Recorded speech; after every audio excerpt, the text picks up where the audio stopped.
महापालिकेचा अतिक्रमण विभाग म्हणजे हप्ते घेण्याची सशक्त यंत्रणा असल्याचा आरोप आमदार जितेंद्र आव्हाड यांनी केला आहे। अतिक्रमण विभागात बदली करून घ्यायची असेल तर 5 कोटी द्यावे लागतात अशी माहितीही आव्हाड यांनी उघड केली। स्वतःचे डम्पिंग ग्राउंड नाही, धरण नाही, सांडपाण्याची व्यवस्था नाही, क्लस्टर योजना पुढे सरकलेली नाही, त्यामुळे विकासाची दूरदृष्टी नसलेली माणसे नेतृत्व करतात। त्याचे नाव, त्या शहराचे नाव ठाणे आहे अशी जोरदार टीका देखील आव्हाडांनी या ठाण्यातील सत्ताधाऱ्यांवर केली। सोमवारी ठाणे महापालिकेच्या धर्मवीर आनंद दिघे सभागृहात आमदार डॉक्टर जितेंद्र आव्हाड यांनी जनता दरबार घेऊन ठाणे महापालिका आणि इथल्या सत्ताधाऱ्यांवर सडकावून टीका केली। जिल्हाध्यक्ष सुहास देसाई, विरोधी पक्षनेते शानू पठाण, कार्याध्यक्ष प्रकाश पाटील यांच्या संकल्पनेतून हे अभियान राबवण्यात आले। ठाण्यातील नागरिक प्रचंड त्रस्त असून महापालिकेचा आणि काही लोकांचा मनमानी कारभार सुरू असल्याचे आव्हाड यांनी सांगितले। मानपाडा परिसरात 80 लोकांचा क्लस्टरला विरोध असताना या नागरिकांवर जबरदस्तीने क्लस्टर योजना लादली जात आहे। ज्यांची घरे मोठी आहेत ते क्लस्टर योजनेत का जातील?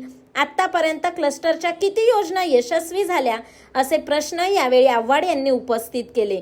7-7 एकर जागा विकासकाला द्यायची आणि विकास करायला सांगायचा। तो विकासक काय विकास करणार? ठाण्यात सर्व SRA योजना बंद आहेत। SRA योजनेचा समावेश जबरदस्तीने क्लस्टरमध्ये करण्याचा घाट घातला जात असल्याचा आरोप यावेळी करण्यात आला। गेले 45 वर्ष ठाणेकरांसाठी धरण बांधता आले नाही। मी स्वतः शाई धरण आणले होते, ते का करू शकले नाही? 2000 कोटींचे रस्ते बांधले जातात, मग धरण का बांधता येत नाही असा प्रश्न आव्हाड यांनी उपस्थित केला। ठाणेकरांना पाणी नाही, ओसी देताना विकासकाला सांगितले जाते नागरिकांना पाणी देण्याची जबाबदारी तुमची। मग विकासक पाणी देण्यास सक्षम नसेल तर त्याला ओसी का दिली जाते? यापुढे सर्व नवीन बांधकामांना ओसी देणे बंद करा अशी मागणी देखील आव्हाडांनी पालिका आयुक्तांकडे जनता दरबाराच्या माध्यमातून केली। गल्लोगल्ली कचरा आहे, पाणी नाही, अख्ख्या शहरातील नाले सफाई ठप्प आहे, प्रत्येक तलावात सांडपाणी सोडले जाते। मग मल्लनिसर्गाचा निधी गेला कुठे? गेल्या 45 वर्षात वॉटर आणि गटरची सुविधा करता आली नाही आणि आमची महापालिका श्रीमंत महापालिका आहे असे दाखवले जाते अशी टीका यावेळी आव्हाडांनी केली। यावेळेस नगरसेवक राजेश खारकर, अरविंद मोरे, राजेश कदम, प्रशासन सरचिटणीस राजेश साटम, रचना वैद्य, राजू चापले, राजू शिंदे, शिवा कालूसिंह, एकनाथ जाधव, राहुल भालेराव, समाधान साळवे, माधुरी सोनार, पूजा उदासी उपस्थित होते। ठाण्यात जमीन बळकावण्याचे प्रकार देखील वाढत असल्याचे यावेळी त्यांनी समोर आणले। ठाण्यातील जमीन बळकावण्याचे प्रकार मोठ्या प्रमाणात वाढले असून अशाच एका मागासवर्गीय समाजातील एका महिलेच्या बाजूने न्यायालयात आणि महापालिकेचा निकाल लागूनही अहमद पठाण नावाच्या व्यक्तीने जबरदस्तीने त्यांच्या जमिनीचा ताबा घेतला आहे। पोलीस यंत्रणाही त्यांना न्याय देत नसून या जनता दरबारात आलेल्या महिलेला न्याय मिळाला नाही तर आम्ही आमच्या पद्धतीने ताबा घेऊ असा इशारा यावेळी जितेंद्र आव्हाड यांनी दिला आहे।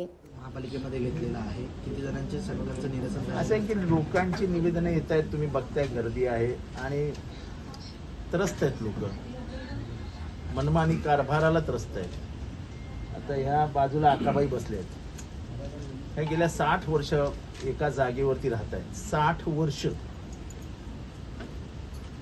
या दलित समाजाच्या आहेत, मागासवर्गीय आहेत, त्यांना हाताला धरून त्यांच्यावरती हल्ला करून त्यांना फुटपाथवर आणून सोडले।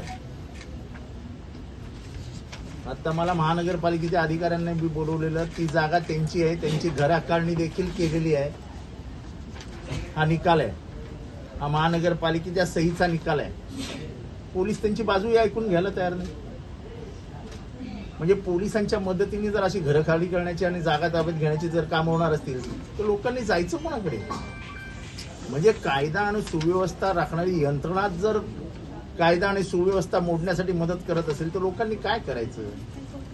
आणि हा प्रकार अतिशय मोक्याची जागा ही आहे। या बाईंची जागा, तुम्ही वाटल्यास पत्रकारांना माझं विनंती आहे की त्यांच्याबरोबर जा, कागदपत्र त्यांची आहेत, घर त्यांचं आहे, घर तिथे राहतात। एक दलित समाजाच्या स्त्रीवरती हल्ला होतो, पोलीस नोंद घेत नाहीत, ही क्लिअर कट केस आहे अट्रॉसिटीची।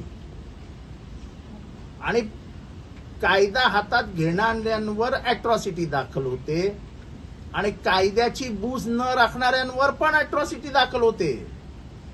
म्हणजे जे पोलीस यांना सहकार्य करत नाहीत त्यांच्यावरही अॅट्रॉसिटी दाखल होते. माझी गृहमंत्र्यांना विनंती आहे की अशा म्हाताऱ्या कोताऱ्या बायकांवर जर आपल्या राज्यामध्ये हल्ले होणार असतील तर पुरोगामी महाराष्ट्र, शिव फुले शाहू आंबेडकरांचा महाराष्ट्र कुठे आहे? तो महाराष्ट्र हा शोधावा लागेल आता. आणि हे प्रकार ठाण्यामध्ये वाढीला लागले जमीन बळकावण्याचे. येऊरमध्ये आदिवासींच्या जमिनी बळकावल्या जात आहेत, काही कारवाई नाही. म्हणजे असं जर होणार असेल आणि पोलीस शांतपणाने बसून जर फक्त डोळ्यावरती गॉगल लावून फिरणार असतील, गॉगल मधनं दिसतं